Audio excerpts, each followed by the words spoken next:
सभापती महोदय, लक्षवेधी क्रमांक 1.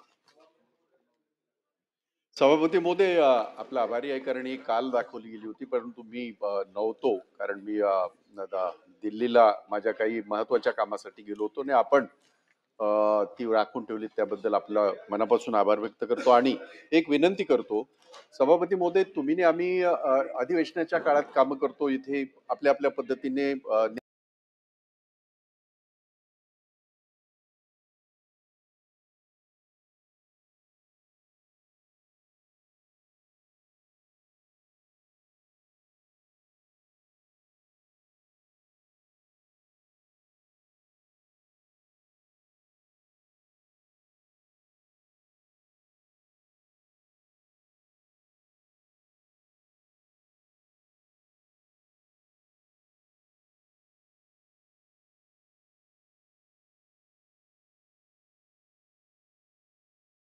न्याय देण्याचा प्रयत्न करतो. या लक्षवेधीच्या बाबतीमध्ये आपण सुद्धा थोडस याच्यामध्ये लक्ष घालावं अशी माझी नम्रतेची विनंती आहे. यांना तर आहेच आहे, मंत्री महोदयांना अतिशय चांगल्या पद्धतीने ते उत्तर देण्याचा प्रयत्न करतात आणि नेहमीच न्याय देण्याची भूमिका आपली राहिलेली आहे. फक्त या लक्षवेधीची थोडी पार्श्वभूमी 2 मिनिटात आपल्याला सांगतो. त्याचं कारण मुळात असं आहे की आपण इथे कितीही बाणा दाखवला, आपण सगळ्यांनी, तुम्ही आम्ही दोघांनी, हे अधिकारी इतके माजलेत ना, ते आपल्याला मोजतच नाही. ज्या पद्धतीने ही सरकारची जागा, कॉर्पोरेशनची जागा साईबाबा नगरमध्ये 1978 साली ज्यांची जागा होती त्यांनी 8 प्लॉट हे याला दिले, कॉर्पोरेशनला दिले. ते कशासाठी दिले तर हॉस्पिटल असेल, बाकी सगळ्या सुविधांसाठी, ज्याच्यासाठी एक मोठं एक चित्र उभं करण्यात आलं. दुर्दैव असं आहे की 1978 पासून आजपर्यंत ते आपल्या नावावरच चढलेलं नाही.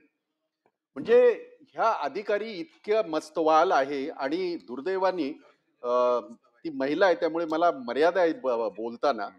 वॉर्ड ऑफिसर होती, आता तिला प्रमोशन देण्यात आलेलं आहे. इतकी मगरूर, इतकं भयानक काम तिचं आहे. हो, नावामध्ये भाग्य आहे, पण काय काय खरं नाही. भाग्य कापलेलं आहे. तर याच्यामध्ये महत्वाची गोष्ट अशी, 1978 सोडा, 2021 साली आम्ही कमिशनर, त्या तत्कालीन कमिशनर चेहल यांच्याकडे आम्ही बैठक लावली आणि या सविस्तर प्रकरणाची माहिती जवळजवळ 1.5 तास त्यांनी ती ऐकून घेतलं. ही महिला तिथे उपस्थित होती, वॉर्ड ऑफिसर तिथे उपस्थित होती, चेहल होत्या. तर त्यावेळेला ते इतके चिडले होते, आपल्या जागा आपल्या नावावर का केल्या गेल्या नाहीत, आपले का, हे सांगतोय तुम्हाला उत्तरामध्ये त्यांनी असं गुंतवून ठेवलं आणि तुम्ही उत्तर बघून जर मला उत्तर देत असाल तर ते देऊ नये, यासाठी मी आपल्याला 2 मिनिटांमध्ये सांगण्याचा प्रयत्न करतोय. माझ्याकडे त्या बैठकीचे हे आहेत, मिनिट्स आहेत आणि त्या मिनिट्स मध्ये त्यांनी स्पष्टपणे त्या वॉर्ड ऑफिसरना सांगितलं, 7 दिवसात ज्यांनी अशा पद्धतीने हे केलेलं आहे, चुकीच्या पद्धतीने, त्यांच्यावर कारवाई करा. कारण ह्या जागा, हे जे वॉर्ड ऑफिसर आहे किंवा आता जे प्रमोट झालेली जे महिला आहे, माझा आरोप नाही, तर माझ्याकडे काही गोष्टी आहेत, त्या ज्यांनी ही जागा आता 2025 ला विकली आहे, त्यांचं नीचं साठवलूट आहे. आणि म्हणून ह्या कमिशनरचं सुद्धा न मानण्याची हिंमत दाखवणारा अधिकारी, तुमच्या इथे जे काय आपण चर्चा करतो, आपण आदेश देता लोकहिताच्या कामासाठी, त्यालाही न जुमानणारी इतकी मगरुरी कसली, एवढा माज कसलाय या अधिकाऱ्यांना, एवढा माज कसलाय. आणि म्हणून माझी आपल्याला 2 स्पेसिफिक प्रश्न, 3 स्पेसिफिक प्रश्न राहतील. एक, की ह्या नोंदी ज्या जवळजवळ 40 वर्ष करण्यात आलेल्या नाहीत, या नोंदी न करण्याच्या चर्चा होऊन, बैठका होऊन, मिनिट होऊन सुद्धा न करणाऱ्या त्या अधिकाऱ्यावर तात्काळ कारवाई करणार का, हा माझा पहिला प्रश्न राहील. नंबर 2, ज्यांनी ही जागा त्यांना विकताच येत नाही, बरं, ते उत्तरामध्ये त्यांनी दिले, फार डोकं लावून त्या महिलेने हे काम केल्याचं दिसतंय मला. अधिकारी कसे बघा एकमेकाला सांभाळण्याचा प्रयत्न करतात. त्यांनी ते मान्य केलंय की हे चुकीचं आहे. अरे पण विकलं कसं मग? आणि म्हणून हा जो ही जी दोन हे आहेत दाम्पत्य आहे त्यांनी ही जागा जी हा भूखंड जो विकण्याचा हे केलेला आहे प्रयत्न केला किंवा विकलेला आहे त्यांच्यावर तात्काळ फौजदारी गुन्हा दाखल करणार का? नंबर 2. नंबर 3, साईबाबा नगरमध्ये तिथे दुसरा जो हे आहे भाग हा 8 जे हे होते बाजूला ठेवा. नाही 8 त्यांनी आपल्याला हे केले होते आणि दुसऱ्या 16 ह्याच्यावर तिथे बिल्डिंग उभे आहेत आणि त्या इतक्या जर्जर झाल्या 400 कुटुंब राहतात आणि ते सगळे भाड्याने आता कुठेतरी राहतात.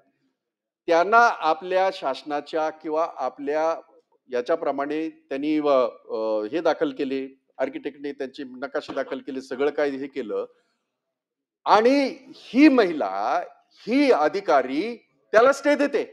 कसं काय? म्हणजे कोण आहे ती? ती काय म्हणजे पंतप्रधान आहे का? आणि इतका माजलेला असून आणखीन त्याच्यामध्ये वरताण. तिचं प्रमोशन झालं.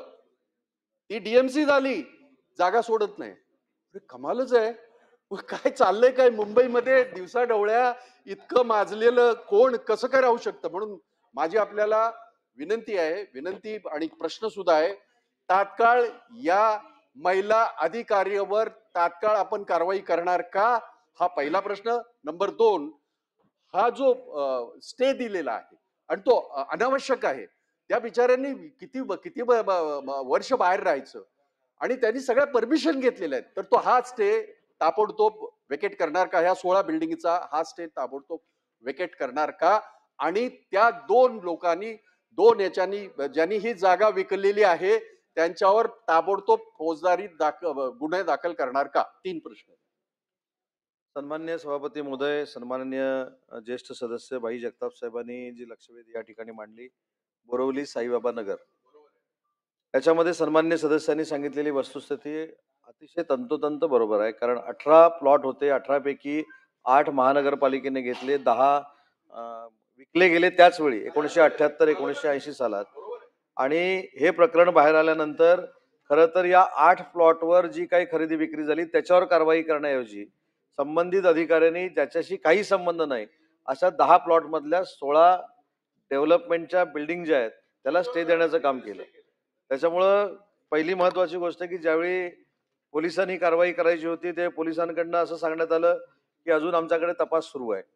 पोलीस कोण आयोग तपास करतोय तर PSI करतोय. त्याच्यामुळं आज या लक्षवेधीच्या निमित्तानं मुंबई सीपीना निर्देश दिले जातील की DCP लेवलच्या अधिकाऱ्याकडनं त्याची पूर्ण चौकशी झाली पाहिजे. दुसरी महत्वाची गोष्ट की घेणारा आणि देणारा हे दोन्ही गुन्हेगार आहेत, त्याच्यावर देखील फौजदारी दाखल झाली पाहिजे. हे देखील निर्देश आजचे सभागृहाचे आहेत.